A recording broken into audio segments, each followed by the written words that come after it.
Hey everybody, for the first time in 19 years, the Toronto Maple Leafs have won a playoff series. They are moving on to round number 2 after defeating the Tampa Bay Lightning 2-1 in overtime in game number 6. With the series coming to a close, it's time for another series review.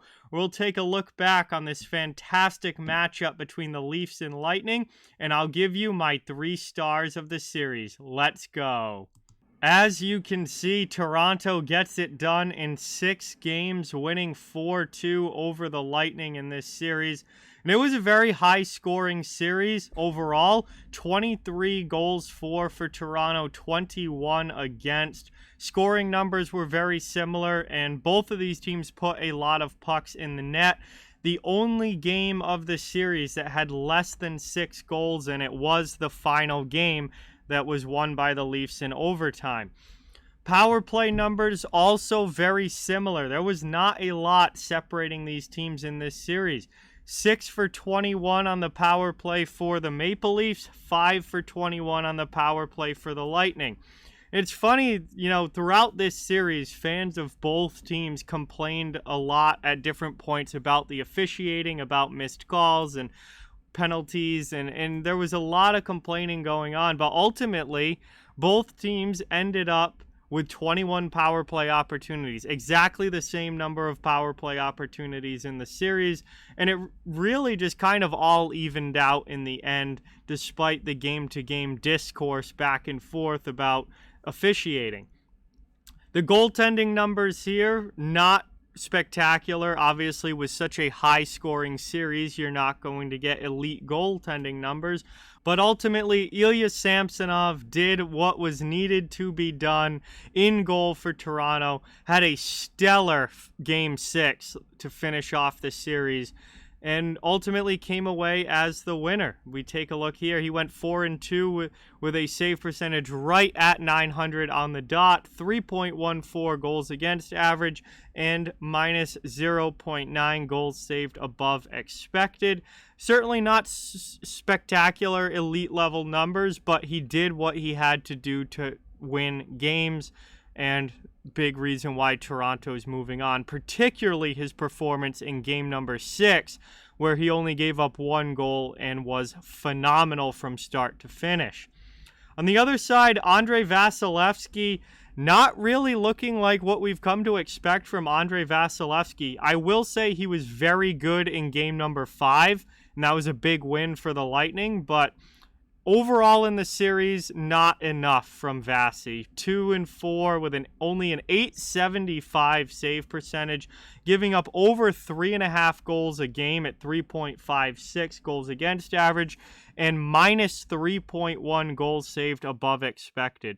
This is not what we have come to expect from a guy who is widely regarded as the best goaltender in the world, and, really has been for the last 5 or 6 years. Not a very Vasilevskiy-like series. I really wonder if fatigue came into play here. Andrei Vasilevskiy is an absolute workhorse for Tampa Bay. He starts a large majority of their games in the regular season. He's played all of their playoff games. I mean, this guy has played so much hockey on a team that has gone to 3 straight Stanley Cup finals. Think about how many playoff games that is and how much extra work that is for Vasilevskiy. You got to feel like at some point he's just gotten tired, and that fatigue has played a role. The other thing that was a huge storyline in this series was that Toronto thinks that they kind of figured out a weakness of Vasilevskiy with the long shots from out high with traffic in front. And, that became a big talking point of this series, because they were scoring so many goals like that on shots that came from out by the point, and they had traffic in front. Some were getting deflected. Some Vasi was just screened on, but he really struggled with those kinds of opportunities, and it became a big storyline of this series. So maybe there's a little bit of a weakness there with Vasilevskiy. Now for my 3 stars of the series. This was kind of hard to narrow this down to 3, but ultimately I have chosen Mitch Marner as my 3rd star of the series.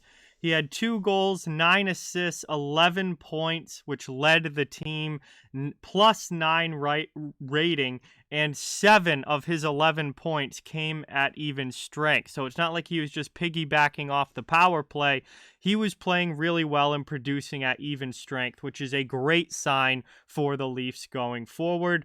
Obviously, a very strong series for Marner. 9 assists, which is what he does best. He's certainly a playmaker more so than a goal scorer, and he made a lot of plays in this series. My number 2 star, Austin Matthews, led the Leafs with 5 goals in the series, finished with 5 goals, 4 assists, 9 points, a +3 rating, 6 of those 9 points coming at even strength. So once again, Matthews producing 5-on-5, not just piggybacking off of power plays. And like Marner, that's a great sign going forward, because, these top stars for Toronto need to be producing 5-on-5, not just on the power play. And they were solid on the power play, got some power play goals in this series, but ultimately it's their 5-on-5 play that's going to determine how deep the Leafs can go in the postseason. They're off to a very, very good start with their top players. In the end, though, I decided that Morgan Rielly was my first star of the series. Defenseman, played like a true number 1 defenseman for the Leafs in this series. I mean, everything you could have asked for from Morgan Rielly. And watching the games, he's the longest tenured Leaf. You could just see in his eyes, on his face, how he reacted to things, how badly he wanted to win this series and finally get Toronto over the hump. And he was a monster offensively from the back end with 3 goals, 5 assists, and 8 points. He was great defensively. He was physical when the opportunity arose and he had the chance to be. Finished with a +8 rating, had the overtime game-winning goal in Game 3. Just unbelievable series from Morgan Rielly, who was by far their best defenseman and really played like a true number 1 who can carry a team, and he did that in round number 1.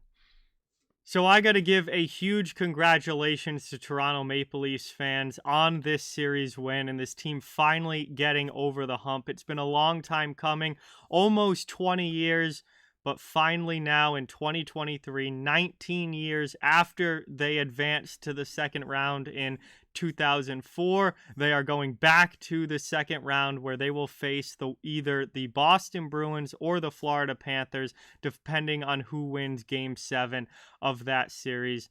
And this year does feel different. One thing that really stood out to me for the Leafs this season was the overtime wins. 3 of these 6 games in this round went to overtime, and the Leafs won all of them.